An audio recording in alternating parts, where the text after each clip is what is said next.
Bonjour à toutes et à tous et bienvenue sur notre chaîne Apprendre le français par sa culture.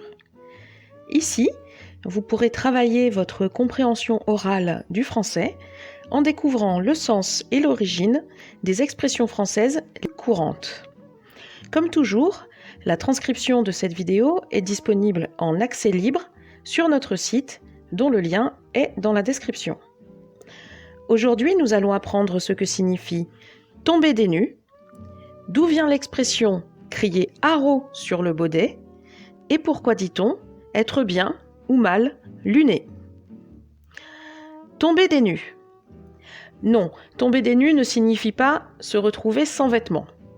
En fait, la nue dont il est question ici, c'est un nuage. On dit aussi une nuée.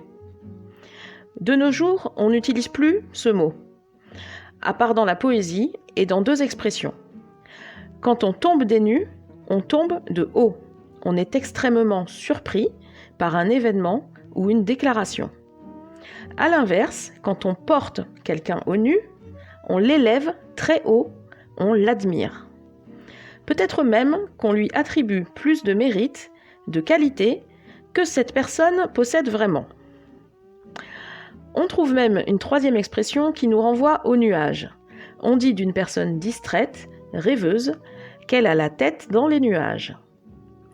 Exemple, la célébrité est quelque chose de fragile et qui peut être éphémère.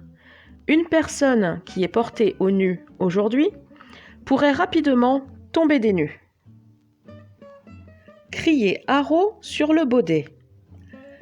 Haro vient du mot germanique arrêt et était utilisé en ancien français pour stimuler les chiens de chasse et les encourager à courir après la proie. Ce cri servait aussi à désigner le responsable d'un crime ou d'un délit. On criait haro pour que tout le monde court après le coupable. Aujourd'hui, crier haro signifie dénoncer quelque chose de scandaleux, d'odieux, de choquant, pour que tout le monde s'en indigne.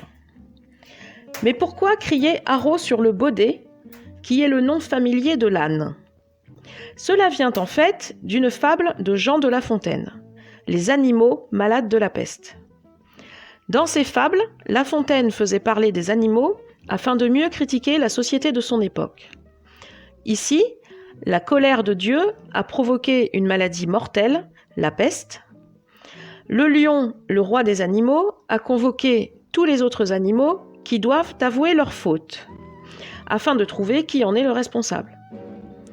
Tous les nobles, les puissants, vont mentir pour éviter d'être reconnus coupables. Seul le pauvre baudet avouera une faute minuscule et sera condamné à la place de tous les autres. La Fontaine conclura sa fable par ces vers : selon que vous serez puissant ou misérable, les jugements de cour vous rendront blanc ou noir. C'est-à-dire que la justice sera différente selon que vous êtes riche ou pauvre. Donc, crier haro sur le baudet est différent de crier haro. Par exemple, comme l'écrivait Charles Baudelaire, il est bon de hausser la voix et de crier haro sur la bêtise contemporaine.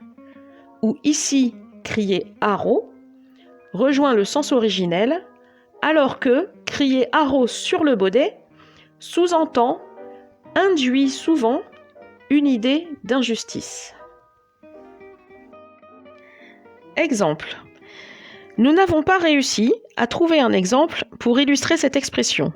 Mais soyez gentils, ne criez pas haro sur le baudet, car c'était vraiment trop difficile. Être bien ou mal luné. L'adjectif luné vient du mot lune.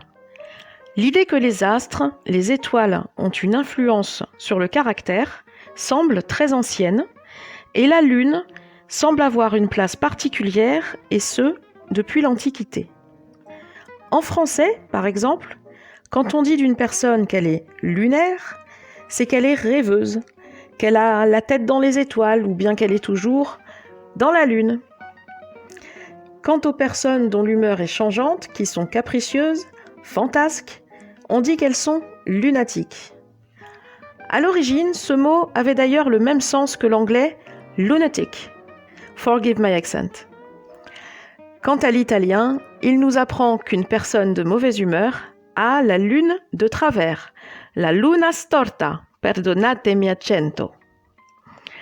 Vous l'aurez donc certainement compris, en français, une personne bien lunée est de bonne humeur et elle est de mauvaise humeur si elle est mal lunée.